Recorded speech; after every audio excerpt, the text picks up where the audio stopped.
السلام علیکم ورحمۃ اللہ وبرکاتہ۔ اللہم صلی وسلم علی نبینا محمد صلی اللہ علیہ وآلہ وسلم۔ یہ قربانی کی عید ہمارے لیے رحمت کی بجائے زحمت نہ بن جائے، ہمارے گھروں میں خوشیوں کی بجائے کہیں غمیوں کا، پریشانیوں کا، تکلیفوں کا ڈیرا نہ بن جائے، کیونکہ اس قربانی میں کچھ چیزیں بہت زیادہ دھیان رکھنے والی تھیں اور ابھی بھی دھیان رکھنے والی ہیں۔ جن جن لوگوں نے بھی قربانی کی ہے، الحمدللہ اللہ ان سب کی قربانیوں کو قبول کرے۔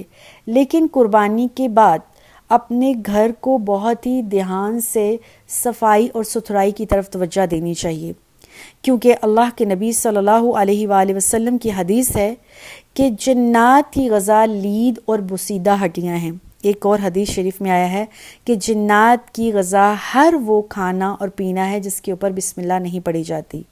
ایک دفعہ حضرت عمر رضی اللہ تعالی عنہ نے ایک شخص کو دیکھا جس کو جنات لگے ہوئے تھے، اور آپ نے اس سے پوچھا کہ بتاؤ جنات کی خوراک کیا ہے؟ تو وہ شخص بولا جنات کی خوراک گوشت، ہڈیاں اور ایک خاص قسم کی سبزی کا نام لیا۔ اس کے علاوہ اس شخص نے بتایا کہ ہر وہ خوراک جو انسان کھاتا ہے، کھاتے وقت اگر بسم اللہ نہیں پڑھی جاتی تو شیطان اس میں سے کھاتا ہے۔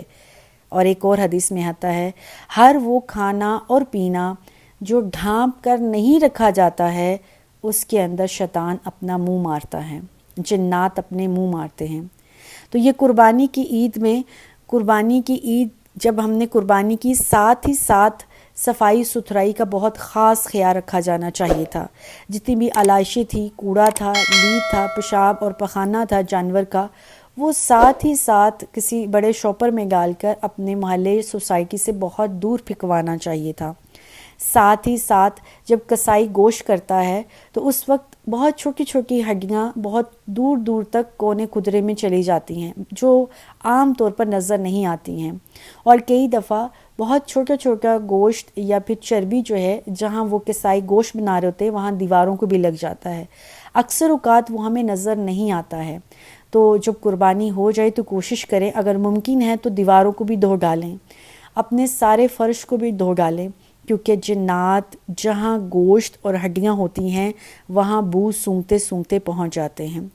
تیسری چیز، جو ہم کچن میں کھانا بناتے ہیں اور کھانا بنانے کے ساتھ ساتھ جو ہم گوشت کے اوپر سے چچڑے یا اس کی صفائی ستھرائی کرتے ہیں، چربی یا ایکسٹرا ہڈیاں، کوشش کریں خاتون خانہ ساتھ ہی ساتھ اس کو کسی شاپنگ بیگ میں ڈال دیں، اور یہ انتظار نہ کریں کہ جب سارا کوڑا اکٹھا ہوگا تو پھر ہی باہر پھینکنا ہے۔ اسی طرح سے جو کھانا کھانے کے بعد ہماری ہڈیاں یا پھر پلیٹ میں کچھ لگا رہ جاتا ہے گوشت یا پھر ہڈی سے ریلیٹڈ، اس کا بھی انتظار نہ کیا جائے کہ جب سارا کوڑا شام کو رات کو پھینکا جائے گا تو تب ہی وہ پھینکا جائے۔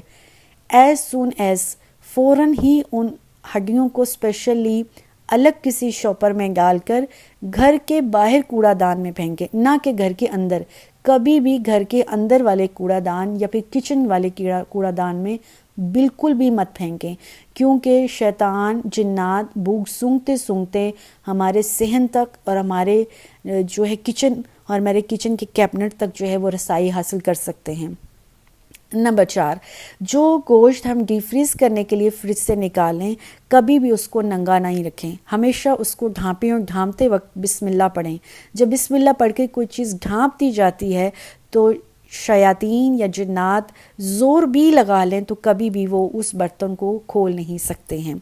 نمبر 5، وہ جو ہم نے کھانا بنایا ہے یا کھانا کسی برتن میں ڈالا ہے، ڈائننگ ٹیبل پہ رکھنے لگے ہیں، کبھی بھی اس کو ننگا نہیں رکھنا، بسم اللہ پڑھ کے اس کے اوپر جو ہے ڈھکن لگانا ہے۔ اسی طرح سے کوئی بھی مشروب ہے، چاہے وہ سمپل پانی ہی کیوں نہیں ہے، کوشش کریں ایسا جگ یا ایسا برتن ہو جس کے اوپر ڈھکن ہو، ڈھکن لگاتے وقت بسم اللہ لازم پڑھنا ہے۔ ہر کھانا اور پینا اگر ننگا ہے تو شیطان اس میں منہ مارتا ہے۔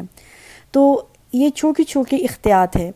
اگر اس قربانی کی عید کے بعد ہم نے یہ دھیان نہ دیا، بعض اوقات بچے کوئی بوٹی کھا رہے ہوتے ہیں وہ کہیں پھینک دیتے ہیں اور ہم اس پہ دھیان نہیں دے پاتے، بعض اوقات بیڈ کے نیچے، صوفے کے نیچے، اور کبھی 2-4 دن بعد ہمیں ملتی ہے۔ ایک تو وہ کیڑے مکوڑے اس کو اپنی طرف دعوت دیتے ہیں، اور دوسرا جو سب سے بڑی پرابلم ہوتی ہے، جنات ہمارے گھر میں داخل ہو جاتے ہیں، وہ نہ صرف ہمیں تنگ کرتے ہیں، ہمارے بچوں کو تنگ کرتے ہیں۔ وہی عید جو ہمارے لیے خوشیوں کا باعث بننے والی تھی، وہ لڑائی جھگڑا، گھر میں چک چک، اس کی ساری وجوہات ہی یہ ہے کہ ہم سنت رسول صلی اللہ علیہ وسلم پر عمل نہیں کرتے۔ انشاءاللہ ہم ان باتوں پر عمل کریں گے۔ گوشت، ہڈی، اس سے ریلیٹڈ جتنا کچھ بھی ہوگا بچا کچا، وہ ہم جتنا بھی زائد ہے، رف ہے، وہ فوراً ہی اپنے گھر کے جتنے بھی ڈسٹ بین، باہر والے گھر سے باہر ڈسٹ بین ہے وہاں پھینکیں گے۔ نمبر 2، جتنا بھی کھانا ہے ہم اس کو ڈھک کر رکھیں گے۔ نمبر 4، جتنا بھی کچا گوشت ہے اس کو بھی جو اگر فریج سے باہر ہے یا ہم ویسے ہی اس کو پگھلانے کے لیے رکھا ہوا ہے، اس کو بھی ہم ڈھانپ کر رکھیں گے۔ اللہ سے دعا ہے اللہ ہمیں سنت ابراہیمی پر عمل کرنے کی توفیق دے، اللہ کے نبی صلی اللہ علیہ وسلم کی سنتوں پر عمل کرنے کی توفیق دے، اللہ ہمارے گھروں کو خوشحالی کے گھرانے بنا دے، اللہ ہمارے گھروں میں برکتیں ڈال دے، آمین۔ السلام علیکم ورحمۃ اللہ وبرکاتہ۔